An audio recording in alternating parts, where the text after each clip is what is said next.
Hey guys, and welcome back to episode 53 of the New World Ironman series. In the last episode, we knocked out two bucket list tank items, being the Infernus Sword and the Titan Wall Shield. Got very unlucky on the Infernus, and got very lucky on the Titan Wall, so I guess it balanced out. And to start things off with this episode, I know the whole gimmick with this account is there's no trading allowed. I'm playing Ironman mode, but I have a trade offer for you guys. You drop a like on the video right now and I'll give you the most satisfying leaping strikes you've ever seen. You hit that like button? Alright, I believe you. Let's do it. I don't know if I'm gonna die from this, I'll be honest. Very unrealistic, but that was one hell of a fall. Dude, can I unstuck and get back up? No, I guess there's a height limit for unstuck, but you don't take fall damage. I guess I slid down the mountain. Anyway, welcome back, episode 53. Hit that like button. Let's get started. And you know what? We may as well just get coin cap out of the way. Let's come to the faction vendor, spend these last 20,000 tokens on a writ of adventure, as well as get rid of 1,000 coins, and then open up these sacks that we've had sitting in our inventory for 4 days now. I've been deciding what to do with my gold, and I still don't know because I'd like to make a company to store it in there so I can go past gold cap and see if one day I can eventually hit 1,000,000 coins on the account. I'm already in the flower garden company. I don't want to leave it to start my own company, but I don't want to give away my gold just yet. I know I have no use for it, but I'd like to hit 1,000,000 gold. And for anyone wondering how long it took me to hit gold cap without ever making a single trade on this account, we'll go ahead and type in played, and you can see it took me 46 days, 18 hours, and 38 minutes of playtime to hit the gold cap. It was definitely a grind, but it didn't really feel like one because it was knocked out passively. You don't need gold for much on this account, so you don't really pay attention to it. I would say 50% of my gold came from salvaging items, event caches, gypsum bags, and small things like that, and the other 50% came from expeditions. You get about 500 gold per expedition run, and I've probably done over 500 on this account. I've done a lot of PvE on this account, so it does make sense that we're finally arriving at the gold cap. Well, we're 62 coins off the gold cap. You know what? That's gonna bug me. Open one of these up. You have reached coin cap. There we go. It's officially done now. Max coin. Winner's spoils. We got some unique gloves from a grave offering within Castrum Principium. Those have a pretty cool name on them. Let's check them out. Jerking 4 and refreshing. That's a very strong start. I'm interested. I will Google the third perk after this chest run. Oh, that's tough. I can't salvage when I'm at maximum coin capacity. Oh, so I'm gonna have to do something with my coin, huh? It's like, should I just give it away to somebody? I don't have any use for it. Either that or leave my company. I guess I have to pick now that I'm actually at the coin cap. I have some pretty good friends in here, though. Whatever, I'm sure they'll understand. Whatever, dude. Leave the company. Let's just create our own company. We're gonna pick some random stuff here. Hold on. There we go. Found a name that was open. We'll go ahead and make a very serious company called Piggy Bang for 2069. Let's deposit some coin into the treasury. We'll throw like 450k in there. And now we can salvage. Perfect. Finally got time to Google the third perk on these gloves. It looks like it's physical aversion. That would have been really cool if it was resilient, but physical aversion's not good enough to use. Definitely not in place of resilient. I probably have better gloves than this. But they are pretty cool, I guess, for free from an elite grave offering. The Shadow's Edge sword you can get from them, man, that sword is out of this world. That's the only reason I still do chest runs right now.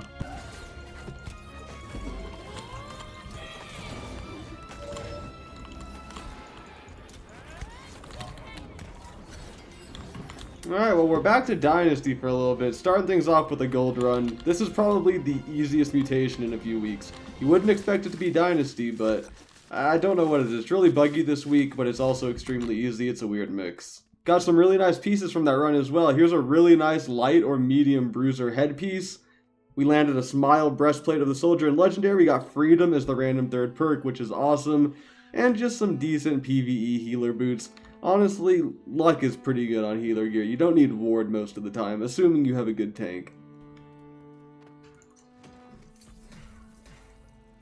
There's no way we just got a piece of the smelting outfit. I just did my daily Asmodium, didn't even notice we were close to a tier 3 smelting aptitude crate, popped it open and got a pattern. That's the very first pattern on the account. These are so rare. I'm very happy to have that, although in a future update I saw they were making the smelting outfit much easier to get. You just run around the Heliopolis farming the bosses there and they drop everything. So what I think I'll do is hang on to this pattern. I don't really need it right now. And then whatever piece I'm going dry on when they do the smelting set update, I'll just come here and craft it. Also, we're running pretty low on gemstone dust, so I'm just going to go ahead and crush more tier 3 gems. Probably carnelians are the most useless, but I'm sure there's some other ones in there. Definitely not going to crush any elemental gems, though. Oh, we got some legendary pants on an elite chest run. You don't expect that these days. Oh, they're nice. Too bad they're medium, dude. Ugh, it's the worst. They're really nice, but as a sword and shield player, if you want to be light armor, literally every single piece of gear has to be light armor. One piece of medium gear puts you into medium because the weight of the round shield counts. Alright, let's finally place down this Feast O' Plenty food trophy we got from the Turkulon event.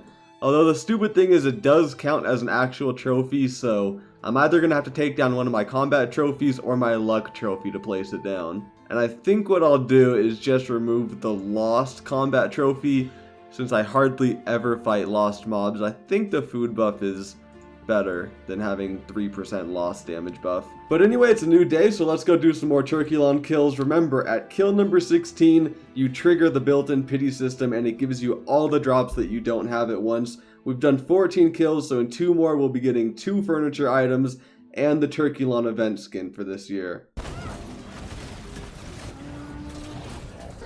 Wait a second.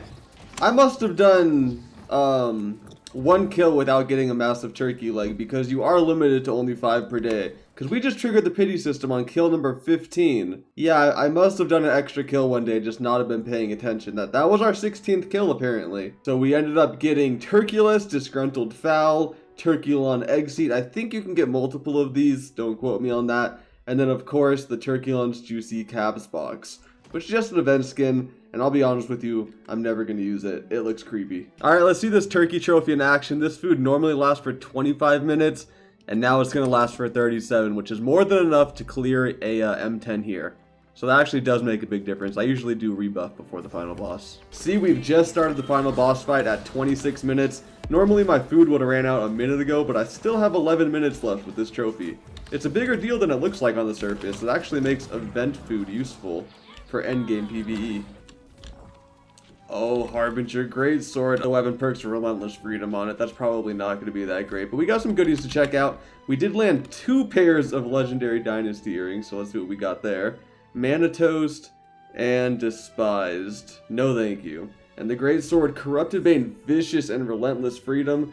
Dude, Vicious is actually a really good perk, but Trenchant Strikes is a million times better on a Greatsword, and this is a free quest weapon, this Blade of the 19th, so I will never be using this, but that's a nice greatsword. It probably looks cool. Let me throw it on and just check it out. Yeah, oh man, I wish we got Trenchant Strikes. I would have used it then. That's actually a decent looking weapon. God, they really buffed the stamina damage that Dragon's Breath does. It does like 80 or 90 stamina damage now. And so does Edna, look at that. It takes out like your whole stamina bar. I mean, I don't have a problem with it. This is an M10 final boss. It's just a really big change from how it was before. Looks like we've just added another Hardy Sacred Ring with Pure Focus to our collection. I think we're up to like 7 or 8 of these now, so we definitely have enough to just upgrade them to 625 and put 1 of each elemental gem in there, so I can just put on different rings every time the mutation swaps. You know, I gotta be honest with you guys, even though I have the best and best looking Corrupted War tank set in the entire game, I'm getting a little bit bored of tanking Dynasty, you know what I mean? It's not that fun of a tank dungeon, but it's an extremely fun DPS dungeon, and I still have like 17 mutated runs left for the week, so I think I would like to DPS them. I want to use a bow there, even though I know bow's not the best DPS under any situation. It is the most fun, and right now, honestly, I just feel like having some fun. So we're going to be farming a boss that's supposed to spawn here, I believe, called Warden of Satet. You know what, let me just hop over to New World Database and show you guys what I'm looking at. Alright, check it out, the Warden of Satet only has 26,000 HP, shouldn't be a problem for me to solo farm, and it drops the Warden's Answer bow. Now, I was on this website looking at every single named bow in the game because honestly, I have a pretty poor bow selection on this account, and this one really stood out to me. Check it out. It comes with Vorpal, Enchanted, and Penetrating Rapid Shot. Vorpal and Enchanted is already a massive damage boost, similar to Bane and Vicious or Bane and Enchanted or whatever. And not only that, but it comes with Penetrating Rapid Shot, which to me is the best bow perk in the game. It got a massive buff and now gives you increased armor penetration of all shots of Rapid Shot by 32%. And if you hit all 3 Rapid Shots on the same target, the cooldown of the ability basically gets reset, so you can just keep spamming it. This bow right here really stood out to me, and I think I could have pretty competent DPS with this bow while still having fun. And not only that, since the resistances to damage types that mobs had got removed, you could use this in any dungeons. Since it doesn't have Bane plus a damage perk, it just has 2 general purpose damage perks. I feel like this is a very safe bow to dump Umbral Shards into if you enjoy using a bow in PvE. You could honestly use this thing anywhere, and it's amazing. I'm surprised nobody's mentioned it yet. I have not seen this in a top 10 Brimstone Sands drops video.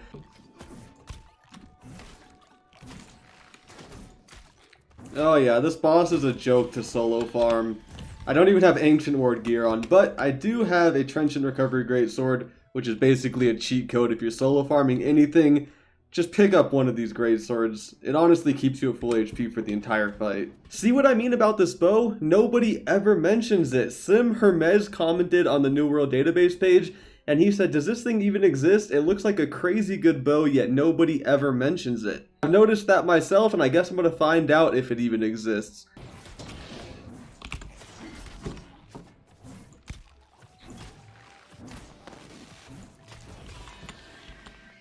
And there it is. Wait, am I recording? Yes, I am. We've already received the Warden's Answer bow.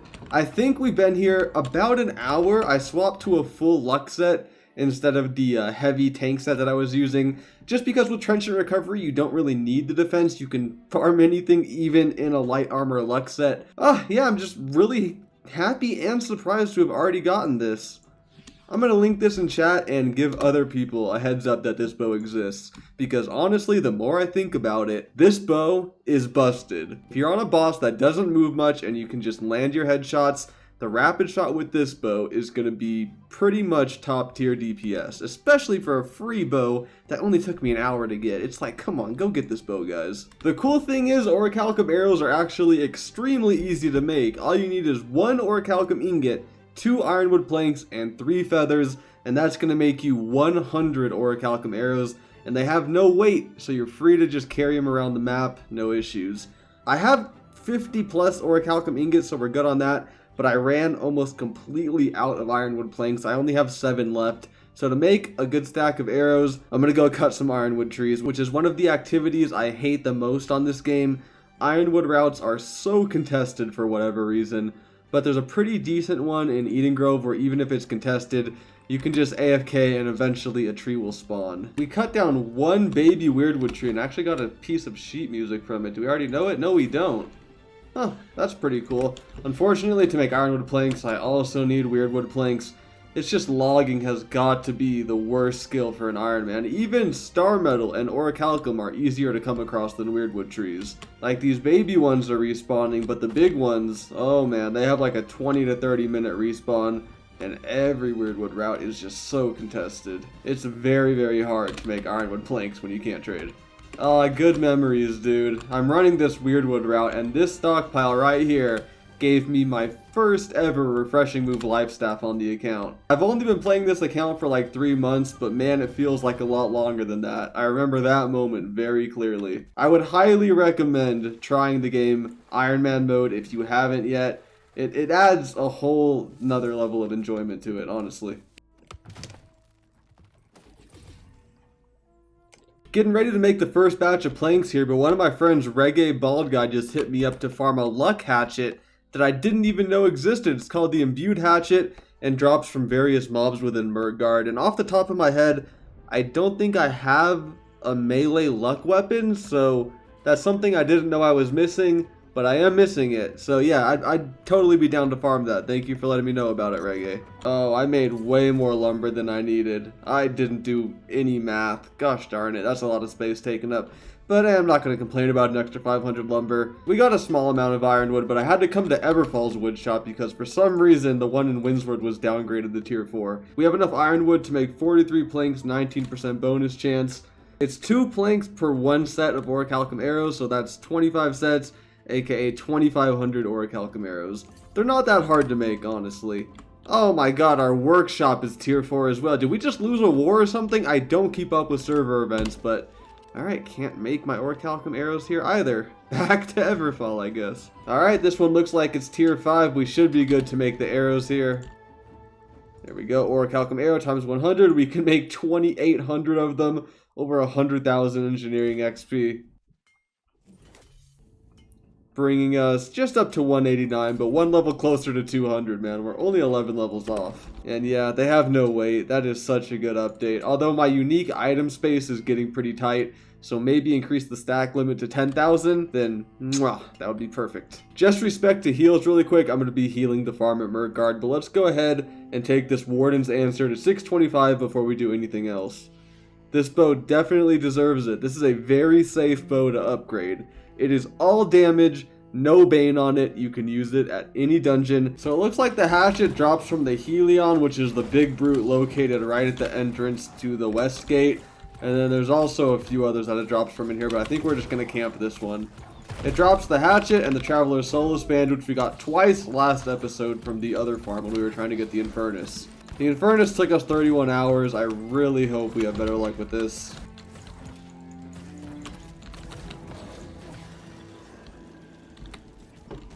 What? Defiled Fire Staff? A legendary Fire Staff from that. Are you kidding me?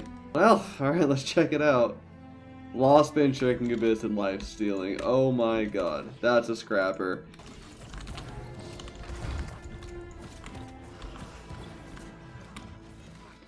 Oh, we actually ended up getting it! Dude, that's amazing. We've only been here for a little bit over an hour. This wasn't even a weapon I was expecting to get tonight, but thank you to Reggae Bald Guy for inviting me, because now we have a luck weapon on the account we can use to farm, the imbued hatchet. This is just one of those things that you don't know you need until you know that it exists. Another piece of luck gear, and I think maybe next episode we'll be crafting new satchels now that we can get a 4th perk on them. And we'll try to get 3 luck satchels as well. Alright, it's a new day. Let's prepare to use that bow in M10 Dynasty. First thing we need to do is cut a pristine diamond. Luckily, I had enough life moat with bonuses to make enough life quintessences to cut 2 diamonds. So, it's very nice to have a bonus. It's very nice to have 2 bonuses. Getting a bonus diamond on only a 20% chance. That is a great start to the day. So we have 3 diamonds. We'll throw 1 in the bow. I could have thrown an opal in there, but I just like diamond, especially since rapid shot has such a long animation. Your stamina is always full by the time the animation's done, and you lose that 15% bonus damage while the attack is still going. I know it's a small thing, but it annoys me. This bow is so easy to get, and it is all damage, man. This thing is great. And I think in terms of weapons, I'm just going to use my Slayer of Enemies with the bow. Honestly, for a quest weapon, this is about as good as it gets, and definitely worth taking to 625. If I got this weapon as a drop, I would be so stoked. So try not to downplay it just because it comes from a quest. They're honestly giving you a freebie with this one. It's an insane weapon. And I think I'm finally going to take Old Trusty here, the Featherweight Ring, to 625. It's a pretty good dexterity ring. Honestly, right now I don't have a better choice, and I don't want to be above 50 strength with this build. So I have to use dexterity jewelry. I guess we'll also be using these best in slot earrings. I don't have a problem using or upgrading these. These are absolutely wonderful. I got these from Barnacles and Black Powder M10 a very long time ago, and now using bow DPS, I can finally put them to work. Although I think I'm going to be replacing that Malachite in there with a cut pristine opal. Now all I have to do is just cut the amethyst to slot in the DPS gear, and we're good to go. Ah, there it is. I knew I had the gash still. I think I'm going to use this over the featherweight ring. The only difference is this... Oh, wait, hold on. Before we do anything, can I replace the gem in it? Oh, ooh, that's a pretty large downside. Maybe I won't use the gash then. Darn it! This is a very good ring you get from an Imperial Palace open boss, and the 3rd perk is Hardy, so it's basically the featherweight, just replacing Refreshing with Bloodletting, which is really nice for a spear, because obviously Skewer has a massive bleed on it.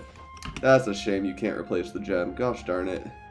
Ooh, it looks like the soul mote's open. Oh god, yeah, there's another one over there. Okay, this shouldn't be a problem, cutting the amethyst. Luckily, soul mote wasn't an issue. Let's cut these amethysts. One bonus, good enough for me. I think we already had some on us. Yeah, we already had 2 on us, so we're good to go. Just gotta throw them in and hop into Dynasty. And this was the lowest stat distribution I could get. I couldn't get below 53 strength due to my gear, and I'm not gonna upgrade another set of gear just to ditch 3 points of strength. This is good enough. Man, look at that! 8,000 AoE on like, what is this? This has got to be over 10 mobs. That was like 100,000 damage heart rune explosion right there. This setup is just silly, man. 7,800 on the final arrow of penetrating shot? Dude! Holy crap. Okay, it must have been a headshot. I think I missed it that time. But also, when you hit all 3 shots of penetrating shot, you see how it comes like right off cooldown? This bow is a monster for bosses where you can just spam headshots. It's non-stop damage, dude. It is so much more fun than tanking. You have no idea. Ooh, and check out this DPS sword we just landed. Pure strength, keen refreshing move, and empowering leaping strikes. You know, if that keen was vicious, this would be like top tier, but this is still pretty much top tier to me. I'm gonna keep that. And with that run, we're gonna be ending this episode here. So thank you very much for watching. I hope you enjoyed it, hope you learned something new, and enjoyed seeing the DPS numbers at the end there. This bow is an absolute pumper. Having penetrating rapid shot on the weapon itself is a bigger deal than it seems like, man. But anyway, I'll catch you guys in the next episode in the usual 3 days. Leave a like and subscribe before you head out, and I'll catch you guys then.